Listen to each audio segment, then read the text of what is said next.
Good evening. We are looking through the Old Testament.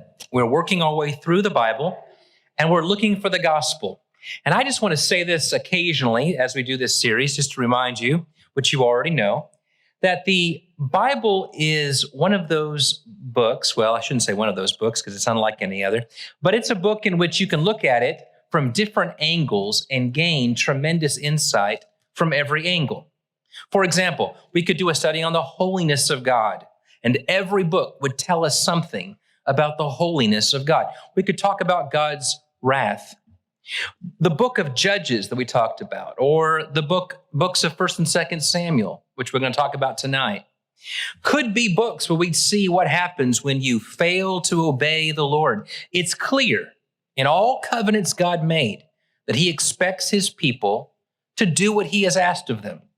There's no doubt about that. God expects obedience. And when we don't obey or comply, he will allow us to suffer consequences like any good parent who wants their child to do right, but knows sometimes you only learn by doing. He always guards, he guides, he protects, but he also allows us to suffer from our own devices. And if we're willing to go away from him so far that we're not willing to turn back, he will respect our free will and allow us to live without him. He'll even allow us to die without him. Those are biblical truths. But what we're trying to do is look for the gospel in every book of the Bible. And the gospel is good news. All those other things refer to what happens when we don't obey the gospel, when we don't live out the gospel. But the gospel is the announcement that doesn't have to be your fate. Jim McGuigan one time, I don't know if you ever heard of him. I think I may have mentioned him once or twice in a sermon. Jim one time said, we were running by Christ in the millions. He was standing in the middle of a field. We were running by him. And he said, "Where are you going?" And we said, "We're going to hell because God's sending us there." And he said, "Well, wait a second. I'm God, and I'm telling you don't have to go." And we said, "We don't have to go?" And he said, "No." And we said, "Well, then I'm not going." And we were baptized in his blood. We were raised to walk a new life, and we stand next to him to tell other people you don't have to go. The good news of the gospel is that doesn't have to be the story. And we're looking for the gospel in every book of the Bible because the New Testament says that the gospel was preached to Abraham. And Romans begins by saying the gospel was announced long ago by the prophets. So the gospel is there. Let's look for the gospel in 1st and 2nd Samuel. 1st Samuel begins with the birth of Samuel, the judge and prophet, and it ends with the death of King Saul. The story begins with Hannah. She desperately wants a son. She has to put up with sneers and jeers from her husband, no less, and from others. But Hannah prays for God to open her womb, and God grants her prayer with the birth of a son, Samuel. By way of tribute, Hannah offers her son back to God. Now, we've already seen hints of this kind of thing when Abraham offers up Isaac, but that's because God told him to. Or in the law, when people would offer up sacrifices of their firstborn, but that's because God told them to. Here, Hannah offers up her firstborn to give back to the Lord out of gratitude. We're going to see an example of this in the New Testament, when Christ himself offers up his firstborn son for us, not because he had to, but because he wanted to. Hannah dedicates the life of her son, to the service of the temple.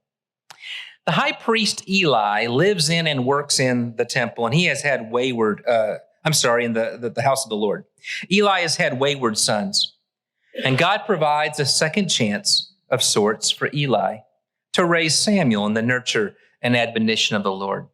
And one can't help but notice the parallels between Hannah and Mary, both sing this wonderful song or prayer talking about how great the Lord is for providing. If you're looking for a key passage, look in 1 Samuel chapter 2, verses 7 through 8. Listen to who the hero is in these passages. The Lord makes poor, and the Lord makes rich. He brings low, and he exalts.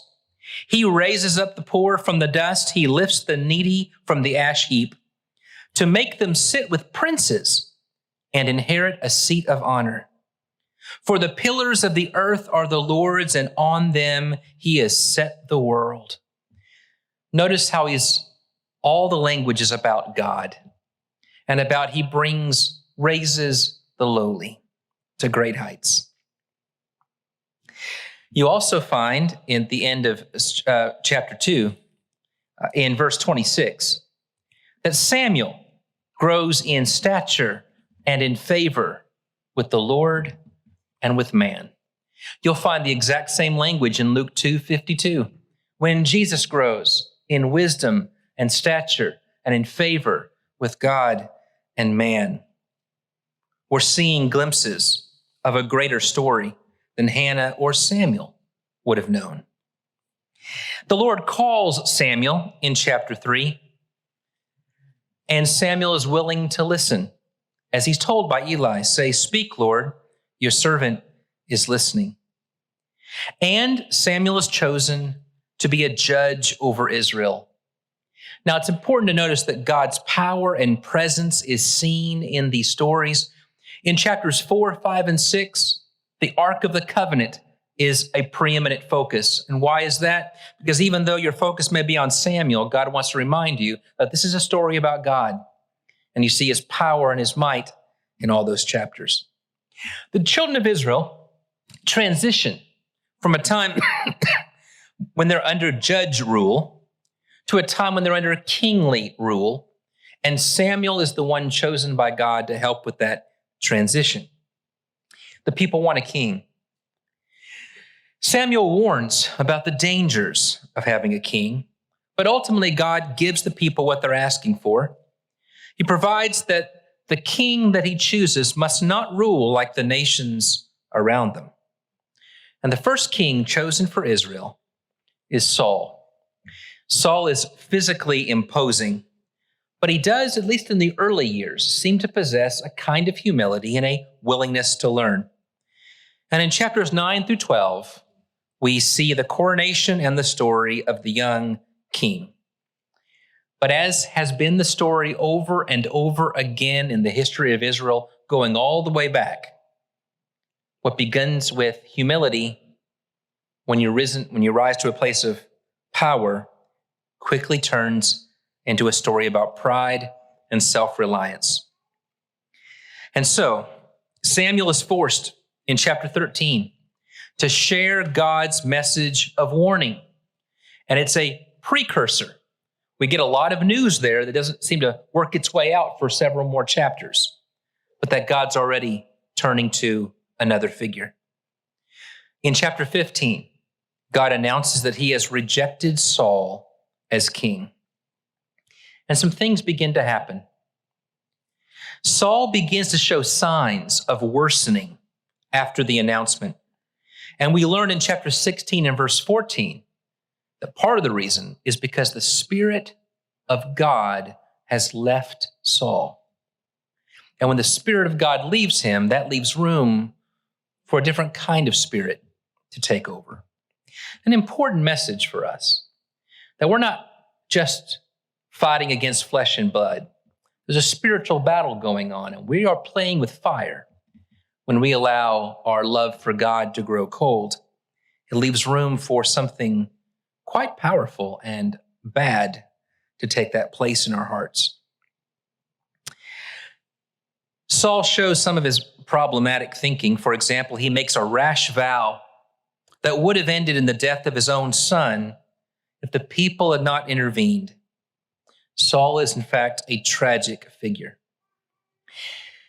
And then God tells Samuel to go and anoint a shepherd boy, David. And that's in chapter 16. You remember the story that Surely it must be one of these more strapping lads. Oh no. No, we've gone down that road. We've gone down picking the physically imposing one. This time it's going to be the ruddy shepherd boy, the lowly, the one you wouldn't expect. Preview of coming attractions. That when the Roman Empire has all the major roads covered, who would think that the Messiah would be born to this pregnant teenager in a small away town? We know that David shows not just his willingness to trust God, but the power of God in the story.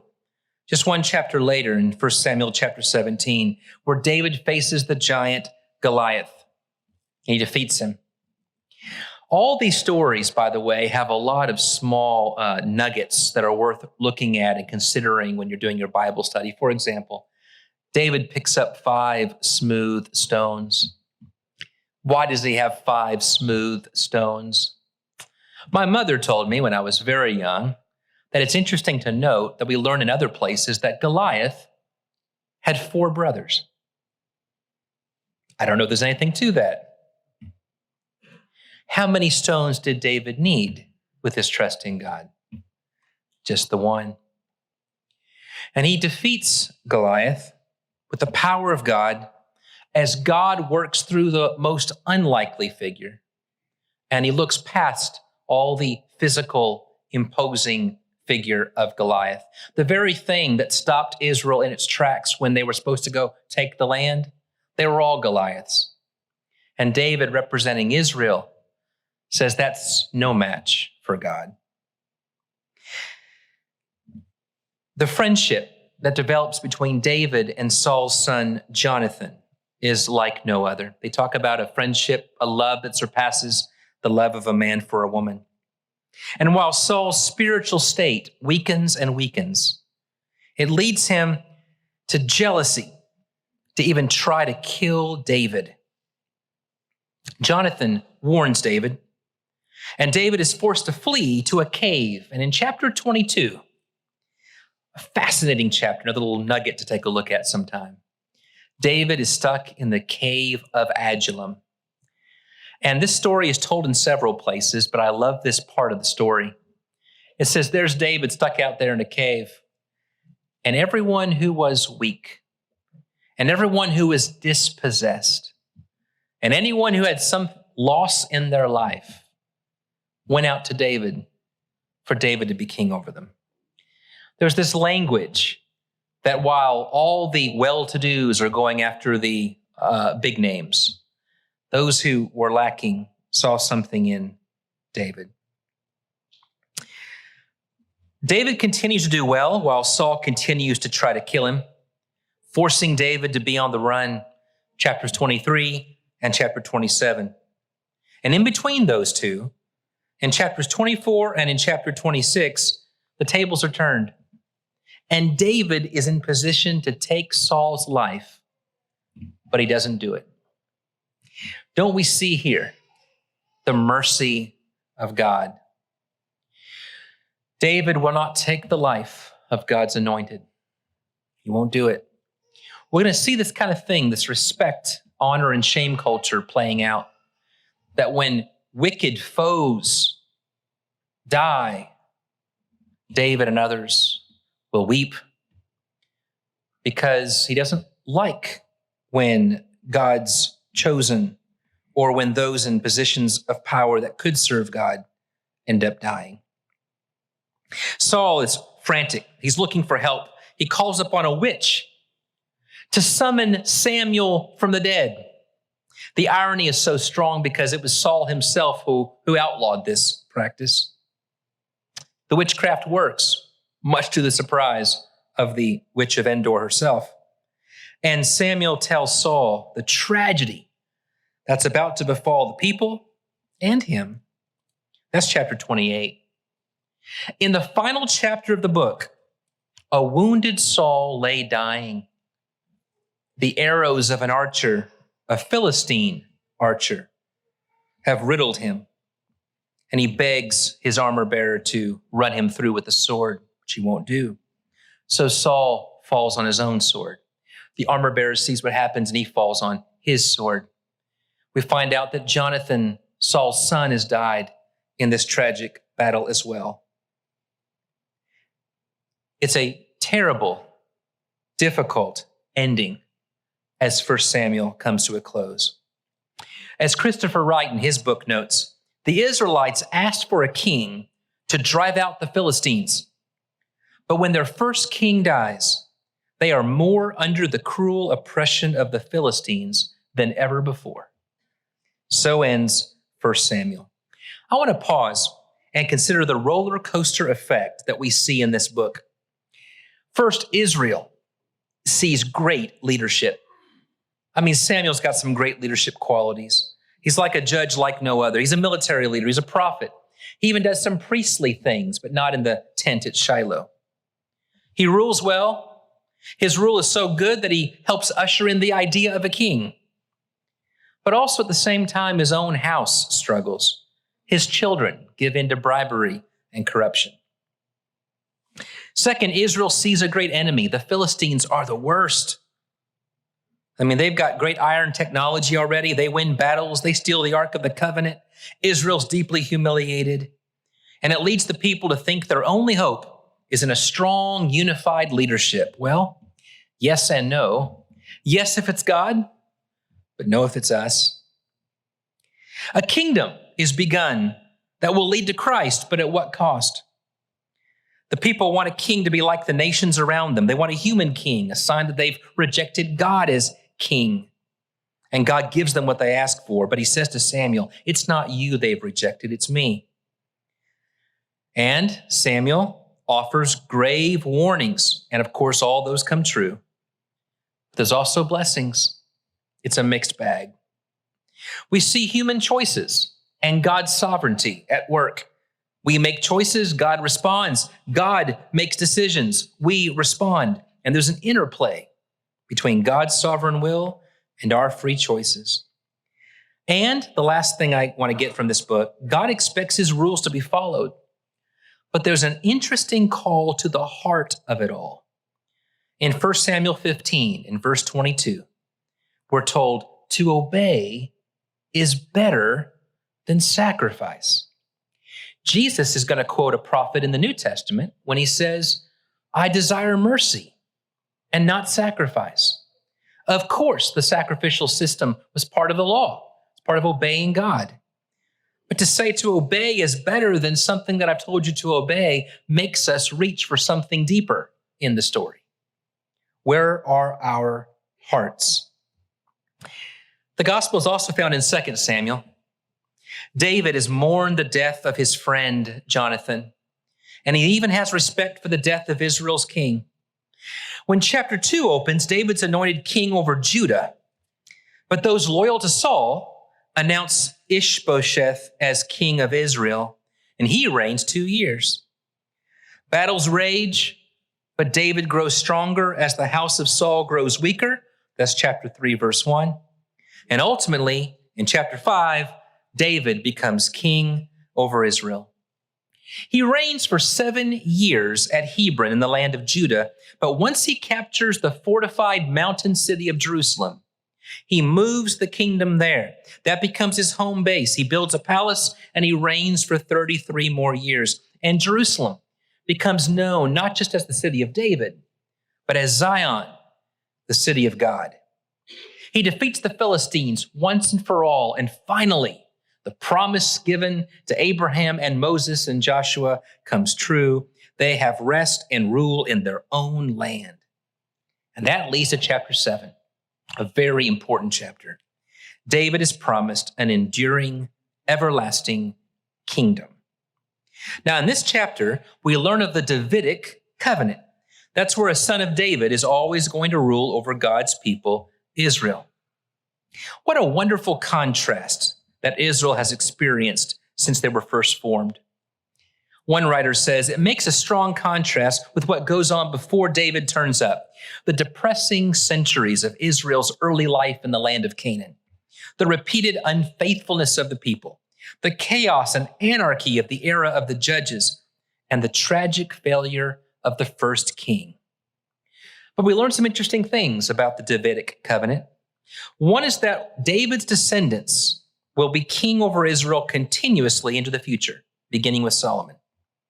Second, the sons of David who serve as kings will be regarded as sons of God. That doesn't mean that they're divine. It means they'll have a relationship with God like a father has to a son. Remember Psalm chapter 2, verse 7. You are my son, today I have begotten you. Number 3, this relationship of reciprocal love will also involve obedience on the part of the king, and if not, punishment will fall upon them for failure to keep covenant. That means Sinai is still in effect, but he's making the point that the king is also a loyal subject to God, who's king of Israel. And then number 4, David's house and kingdom will be forever. A son of David will rule over God's people forever. You know where this leads. It turns out that any human king is going to have highs and lows. No one of them will be perfect. No one of them can do the job fully. And so the book of Hebrews tells us that it's a son of David who now reigns forever over God's people. Luke, the historian, tells it this way. If you'll turn to Acts chapter 13 and look at verse 17. Acts 13, beginning in verse 17. We have the story beginning with the book of Exodus, leading all the way up to David. The God of this people Israel chose our fathers and made the people great during their stay in the land of Egypt, and with uplifted arm he led them out of it. And for about 40 years he put up with them in the wilderness. And after destroying 7 nations in the land of Canaan, he gave them their land as an inheritance. All this took about 450 years. And after that, he gave them judges until Samuel the prophet. Then they asked for a king, and God gave them Saul, the son of Kish, a man of the tribe of Benjamin, for 40 years.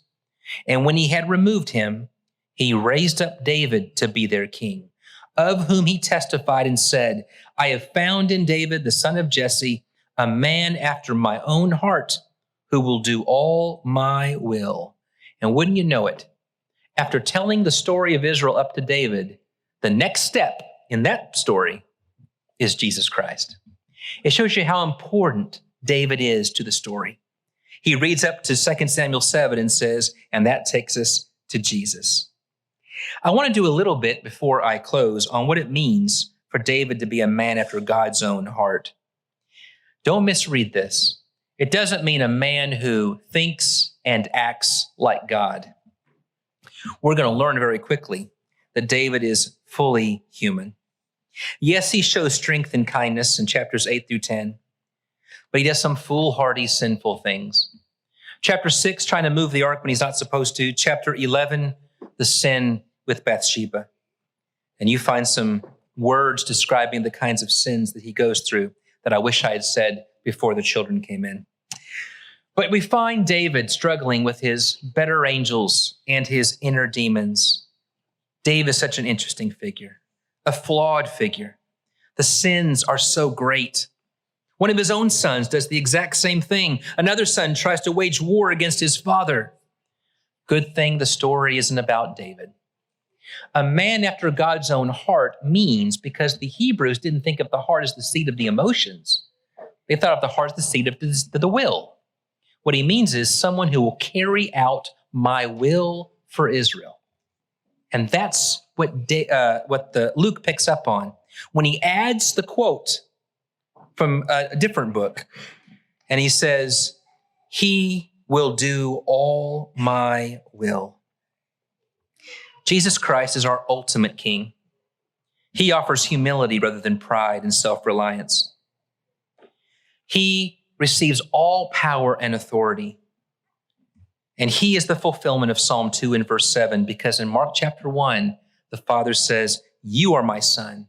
In you I am well pleased. God opposes the proud. He gives grace to the humble. And he tells us that if we will endure, we also will reign with him. Let's not forget that Christ is our glorious King, and God is willing to work through flawed human beings as long as we let him be the true King and the author of every story.